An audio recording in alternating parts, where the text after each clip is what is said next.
are you today? Welcome to PetStop. Can I help you find something? Are you here to adopt, or are you just browsing? Really? How exciting! Yeah, he's been here for a little while now, but he is such a charmer. Yeah, he's so handsome. He's so friendly. Yeah, I'm so excited that you're gonna be taking him home. Great. Okay, so let's get started on the paperwork that needs to be filled out for you to take him home. Okay. Alright, so first you're going to be taking home the bearded dragon. And he is 2 years old. Do you know what you're going to be naming him? Oh, that is a dashing name. Quite elegant for an aristocrat like himself.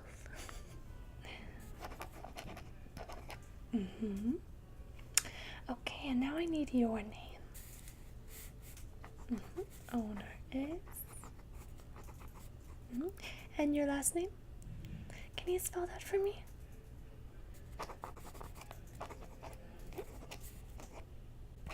Okay. And then I need your age, please. Yes, you have to be older than 18 to adopt an animal here.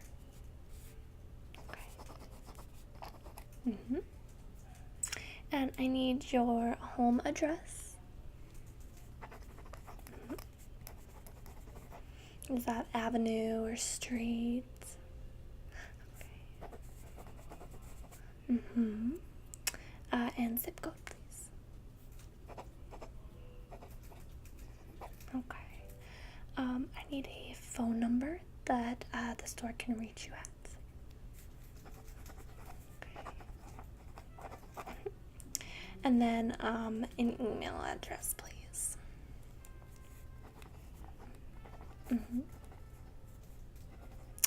Same spelling as your last name? Yeah, okay. And yahoo.com. Okay. I just need you to sign here, please. Perfect. Great.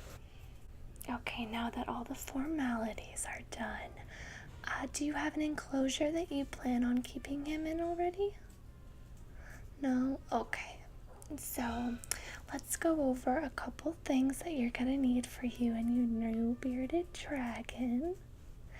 Okay, so he's already 2 years old, so he's pretty much full grown.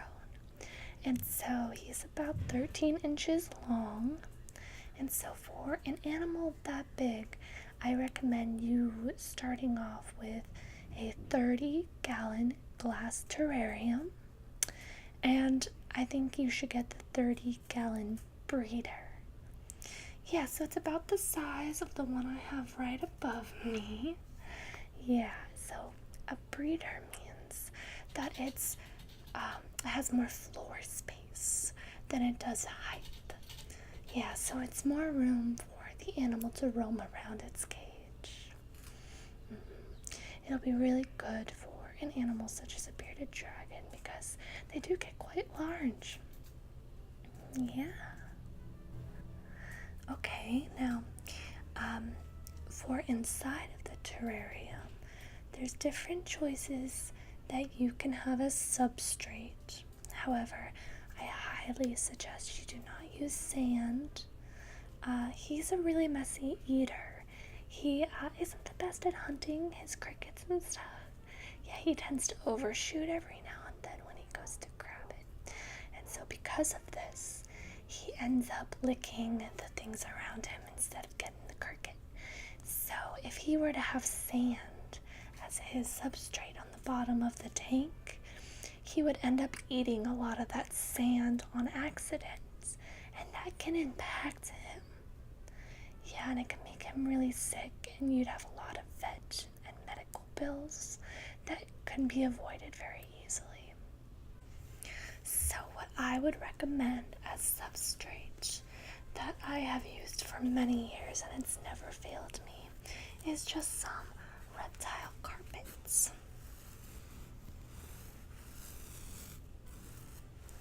Yeah, it's nice and soft, and as long as you keep his nails clipped, you shouldn't have any issue with snags. They make it in green, and they make it in a brown sandy color to replicate his natural environment, which would be the desert. Yeah, I have a bearded dragon at home myself. He doesn't mind either color. I switch it up between green and brown. He doesn't mind it. So basically, the important part about carpets is that when it comes to a bearded dragon, you can't have too much humidity. And so, if you do not clean these properly, or if you let his feces sit on it too long, it can contain moisture, just like any fabric. So, it's very important that you get up any feces so it's not sitting there, and that you let it thoroughly dry out after washing it before you put it back in his tank. Yeah, these can be machine washed. However, I don't recommend putting these through a dryer because they can kind of get frayed and more fuzzy than they should be. And at that point, they get ruined because you risk your animal getting stuck in it. Yeah, you want it to be nice and smooth with no bubbles of fabric or any loose strands that they can get tangled up in. You don't want that. So you can hand wash it or machine wash it, but definitely leave it out to dry. Don't put it in a machine. Okay. Alright. I'll put this aside for you, okay? I'll place it right over here with your paperwork. Okay. So that's what I recommend you have at the bottom of your tank. Now, going off of what I said about temperature control, it's important to have the right humidity for this type of animal. Now, a good humidity point is about 30% humidity. You don't want it to be 0% because it can make it very hard for your lizard to shed at that point. They need a little bit of moisture to be able to shed their skin when they're supposed to.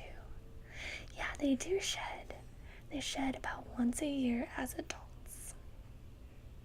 Yeah, no, it's not painful for them, but however, never pull off the shed of your lizard. They will get it off on their own. If you pull it off and it's not really ready to come off yet, it can make them bleed and cause infection, and you don't want to do that. Yeah, naturally the lizard will be able to do it all on its own. Yeah, if you want to help out, like it seems like the shed is taking a little bit longer than it's supposed to, then you can always put them in the bath. Yeah, they like to swim, they really do. And if you don't want to put them in a bath, because some lizards might not like it, you can always get like a spray mister and mist them down with the water while they're shedding. Yeah.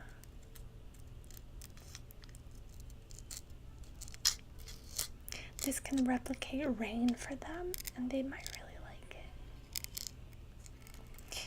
Owning an animal such as this is considered an exotic animal. You always want to replicate as close as you possibly can to what their life would be like in the outside world, in the wild world. So, to keep track of your humidity and temperature, I recommend getting one of these.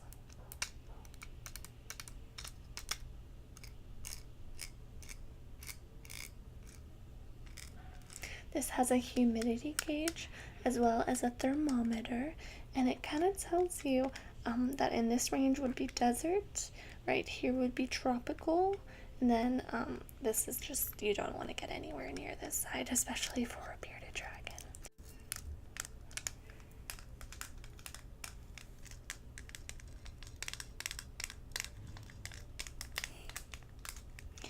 Yeah, and there's different kinds. They sell these individually, so you can buy just a thermometer or you can buy just the humidity gauge. However, I highly recommend you get both so you can properly keep track. Or you can get one of these. This is a little bit more high tech. Basically, what this does is you point it at the region you want to get a reading, and you click the button, and it'll read out what the humidity is like, what the temperature is, what the low point is, and what the high point is. It's very advanced, but I highly recommend it. It's very accurate. For instance, in this room right now, we're at 52% humidity, which is okay for indoor humidity. And then we're at 72 degrees Fahrenheit. Yeah, it's great. And it also has a magnet on the back, so you can just stick it somewhere that's metallic, so you won't lose it, because I am always losing little things like this. Okay, so for temperature inside a bearded dragon's tank, you want to make sure that it stays between 100 and 105 degrees during the day. I know that seems very hot, but they love it. So basically, their back is kind of like their shield. It can protect them against extreme weather. When their bellies are a little bit more sensitive, but they still love the heat. They soak it up. They need the heat. Yeah, it has to be around those temperatures for them to be able to digest their food properly. Yeah, and it can cause to impaction and them just getting sick. Bearded dragons are not supposed to be able to vomit or throw up their food, so if it's inside of them and not getting digested, it can lead to some serious illnesses. Yeah, so to keep those temperatures at what they're supposed to be, I recommend a basking light. Bearded dragons, they're not too active. They are active for some lizards. However, they love to just sit in one spot under bright lights and just bask in the heat and sunbathe. Yeah, that's what you can find them doing in the wild. And like I said, you want to recreate that. So I recommend getting 100 watts basking light, and it has a little beardy on the fronts. Now for nighttime, what I recommend doing, how cold do you keep it in your house? At night, yes. About 75? Oh, sometimes it can be colder, yeah. Like I said, you don't want it to get below 68. And where we live, it does get cold during the winter. Yeah, so what I recommend doing, just in case. At nighttime, it is okay if temperatures drop to, the low 70s. It does that naturally in the wild for these animals. Even in a desert, it can get very cold. And so they are used to it getting colder at nighttime. However, it can drop too cold because, like I said, they can't digest. So what I recommend getting is a ceramic heat emitter. This is a 60 watt. So not as high as the 100 watt, because you do want it to be cooler in the tank at night. Right around 75, tops 80 at night, yes. So what this is it's a black light.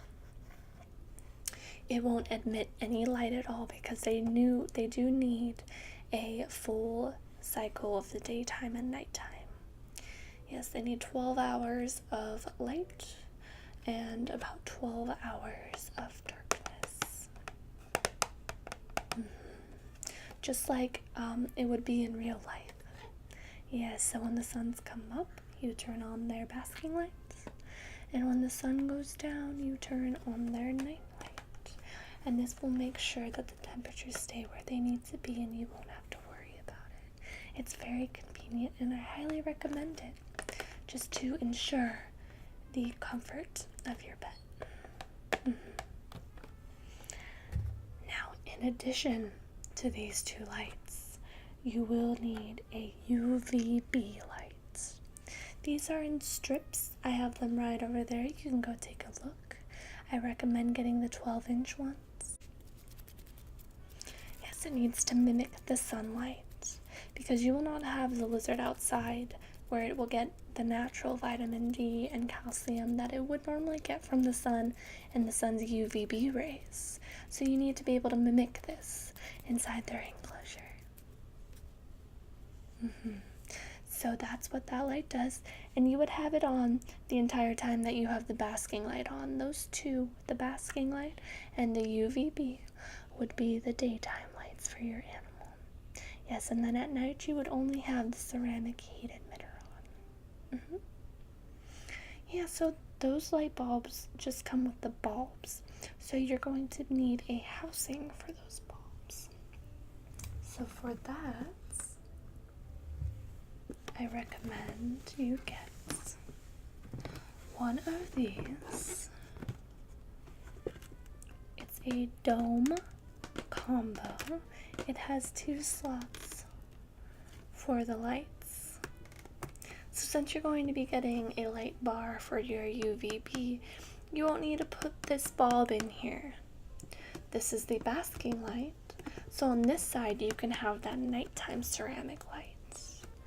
Yeah, so in the morning you just hit the switch for the basking lights, and then at night you turn that off and hit the switch for the nighttime ceramic lights. Now remember, there will be no light that comes out of that. It is a black bulb, and that's important because bearded dragons can see the whole color spectrum. Yes, they don't see in black and white, they can see every color. They have pretty good eyesight too. So if you have any kind of light on at night, it could keep them up. Yeah, they have infrared lights and things like that, but bearded dragons can see the color red. Yes, unlike other lizards. So yes, I definitely recommend getting one of these. This is perfect for the wattage of light you chose. It will be able to handle those. Yes, it just sits right on top of the cage on the metal mesh that goes across the top. It can sit right on top of that. You don't have to worry about the metal mesh getting too hot or anything. With a 100-watt light bulb, it'll be perfectly fine. Yeah. And then I always recommend you plug these things into a surge protector, just for safety.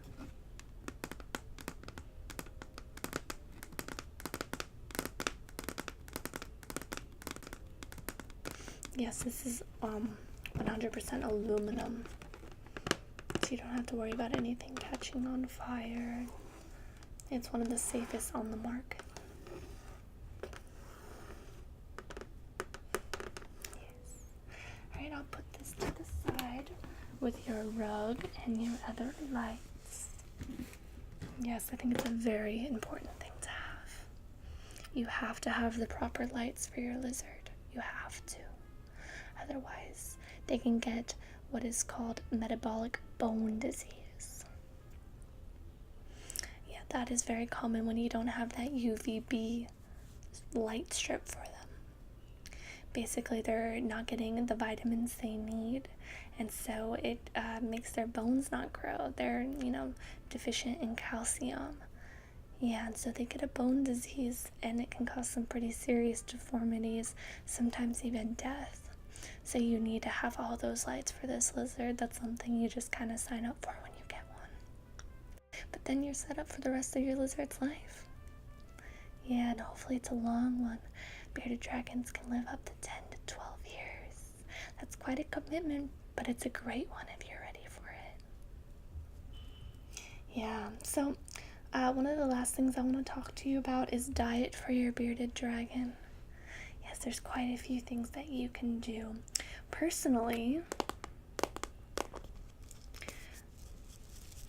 my bearded dragon loves and will only eat sometimes. He's very spoiled.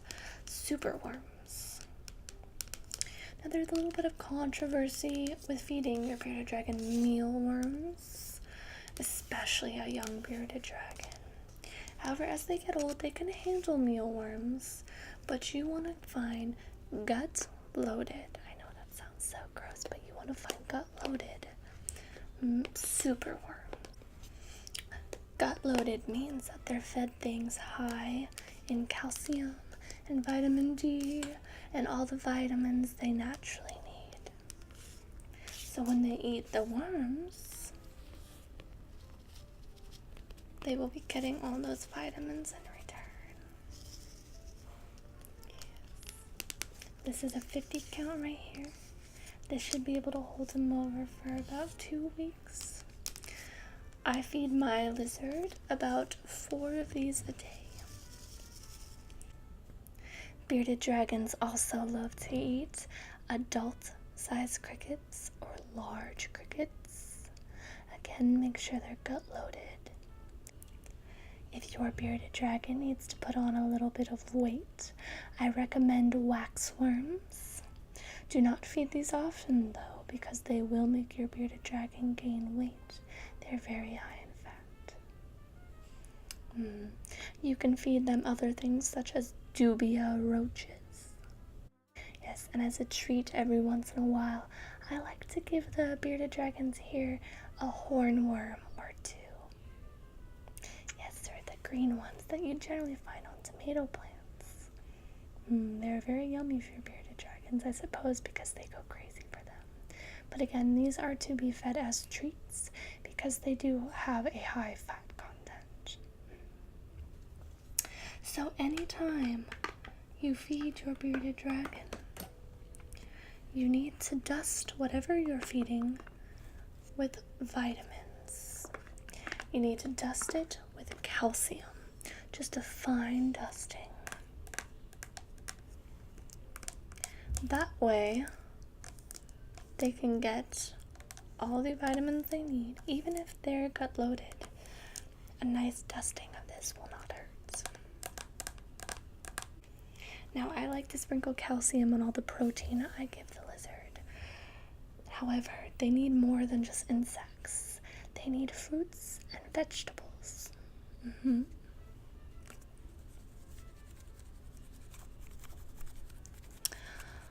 On their fruits and vegetables, I like to dust them with a multivitamin.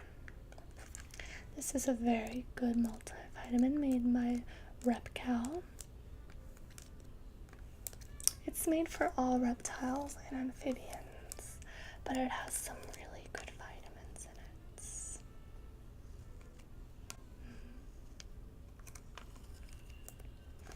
I highly recommend this.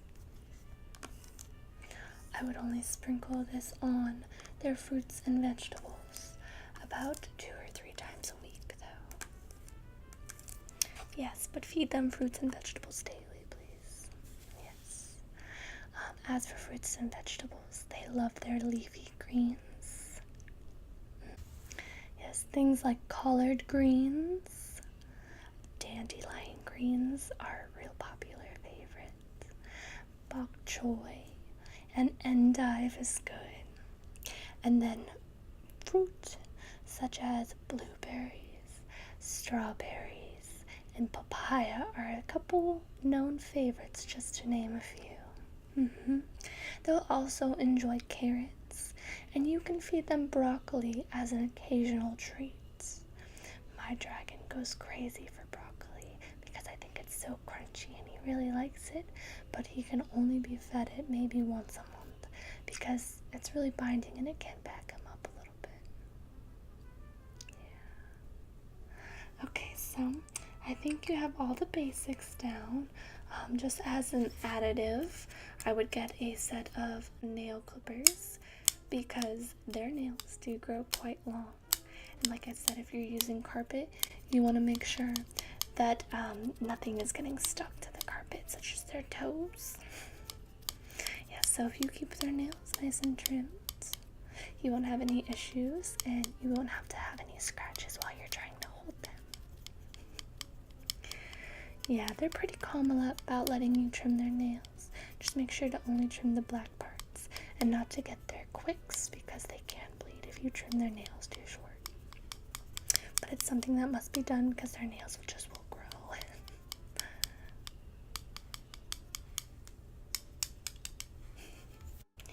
Okay, that's all the necessities that you do need. Of course, feel free to look around and get some cage accessories. He's going to need a rock to sit on so he can bask under his light. You can get him a nice little canopy that he can sleep on.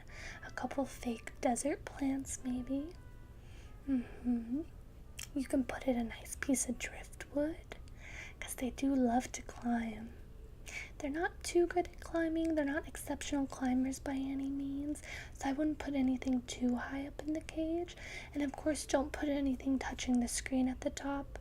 You don't want, whatever you're putting in there to get too hot, because some things are plastic and they will melt under that heat if you put it too close to the light bulb.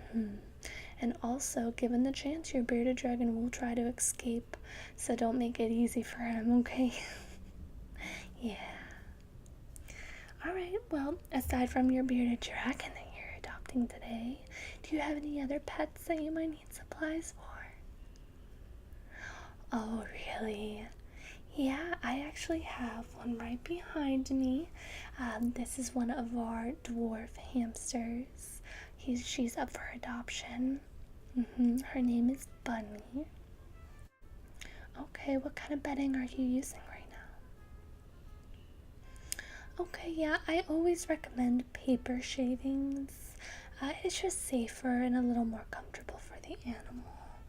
Yeah, the kind that I recommend is right here. It's just recycled virgin paper, meaning that it's never been bleached. It has no chlorine or bleaches in it, and it doesn't have any perfumes. It's scentless, but the paper does have an odor absorbing quality, which means it won't smell like some small animals are known to. Yes, you can use this on any small animal, from rabbits to ferrets to gerbils to hamsters and mice and even rats. It's very good.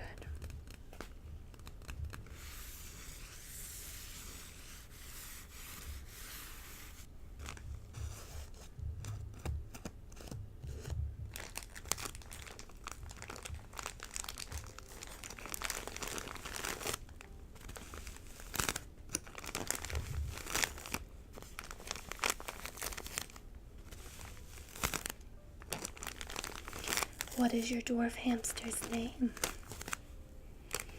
Oh, she sounds like a princess. Yeah? Do you have a ball for her to run in? Oh, does she enjoy it? Oh, yeah. It's so cute to see them exploring in their little balls. Some people don't like the balls, but I think if your hamster is comfortable and not showing any sign of distress, I find some love their balls. And it's good exercise and a good way to get to know your animal. Yes. Okay, do you need any food for your dwarf hamster? Okay, so for that, I recommend getting the Sunseed. This is the store's supply bag right here. This is what we feed all of our dwarf hamsters. It is a dwarf hamster formula. Now it's important that you do not feed dwarf hamsters normal Syrian and teddy bear hamster food. Yes, they have a special diet that they need. Dwarf hamsters are very prone to diabetes, unfortunately. So they need to avoid things that have sugar in them, even if it's natural sugar. So things like corn and carrots, they cannot have these things. No fruits. They have to avoid some vegetables. However, leafy greens are always good. Every now and then we give ours a slice of banana or two just to get the extra vitamins. It's okay to have a treat occasionally that has sugar, as long as they are not having an abundance of it or have an everyday supply of it. So that's why this food is not to have any sugar in it, because they need to have this food available to them in their cage at all times. So to ensure that they are getting enough protein, I highly recommend adding a little bit of freeze-dried mealworms. No, you don't have to touch them if you don't want to. You can just pour it right into their dish. Make sure that you don't feed them too much, because small animals that get too much protein can experience things called hot spots. And that means that basically they just get a rash on their skin, and it really irritates and itches them, and they can even lose some of their fur in that area.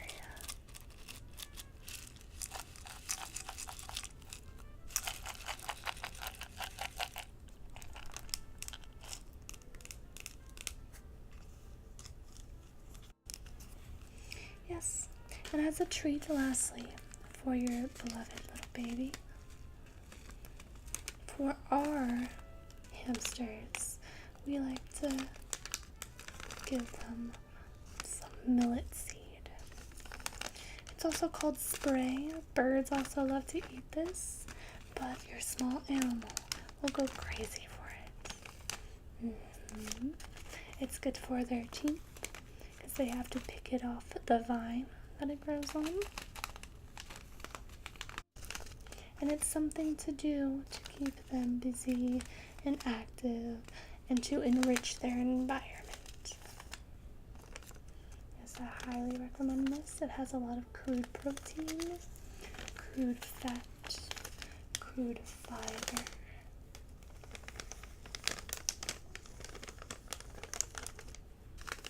I would only give this to them once a week though.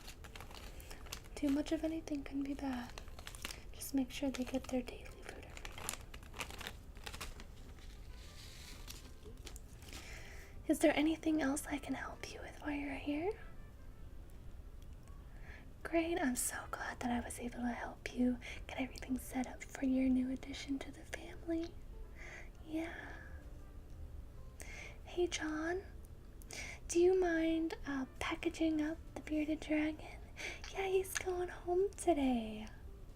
I know, it's so exciting. Yep, all our paperwork is filled out. Great. John will meet you up front at the register with your new pets. And everything else that you will be purchasing today will be waiting up there for you as well. Great. I wish you the best of luck with him. And if you have any questions, concerns, you need some more supplies, feel free to come in and see me. I'll be more than happy to help. And I would love to hear how your little guy is adapting to his new home. So don't be a stranger, okay? Great. Yeah, up front they'll have a coupon waiting for you for 30% off our veterinary services. Yes, we have a clinic right up in the front, and they specialize in small and exotic animals. So if you ever have any issues with your bearded dragon or your dwarf hamster, feel free to bring them on in, and our vet would love to see them. Great. Have a great day, okay? Yeah, I hope to see you soon. Good luck.